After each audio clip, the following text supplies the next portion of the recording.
నేనొక భక్తుణ్ణి. చక్కని బట్టలేసుకుని నవ్వుల కిరీటం పెట్టుకుని సాయినామం పట్టుకుని అనుభవాల అలలపై చమత్కారంగా చక్కర్లు కొట్టే స్వామి ఛలోక్తిని, స్వామిని మెప్పించి నవ్వించిన దున్నపోతును నేను. నేనొక భక్తుణ్ణి. నావికాని అనుభవాలతో నన్ను నేను కట్టుకొని స్వామి మెచ్చే నేనుగా భక్తితో మలచుకొని కంచు కంఠంతో దేవుని పక్కన నిలబడి అనువాదంగా ప్రతిధ్వనించిన స్వామి ఢమరుకాన్ని. నేనొక భక్తుణ్ణి. స్వామిని నవ్వించాను, మురిపించాను. సాయి భక్తులను ఆనంద సంద్రంలో ముంచెత్తాను.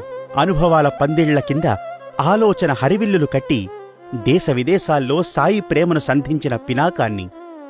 నేనొక భక్తుణ్ణి. సాయి కోసం జన్మించాను. సాయి ప్రేమలో జీవించాను.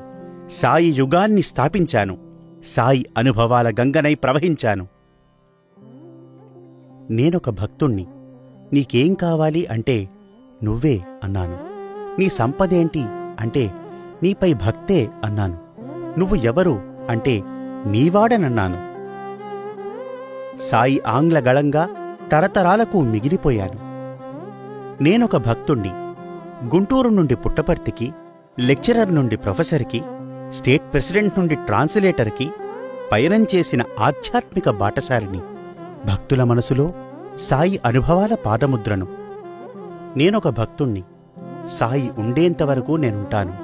సాయిని సేవించిన విదూషకునిలా, సాయిని ఆంగ్లానికి అందించిన గళంలా, సాయిని గడప గడపలో నిలిపిన సేవకునిలా, సాయిని ప్రేమించిన అమర ప్రేమికునిలా అమరుణ్ణై నేను సాయిలో నిరంతరం నిలిచి ఉంటాను.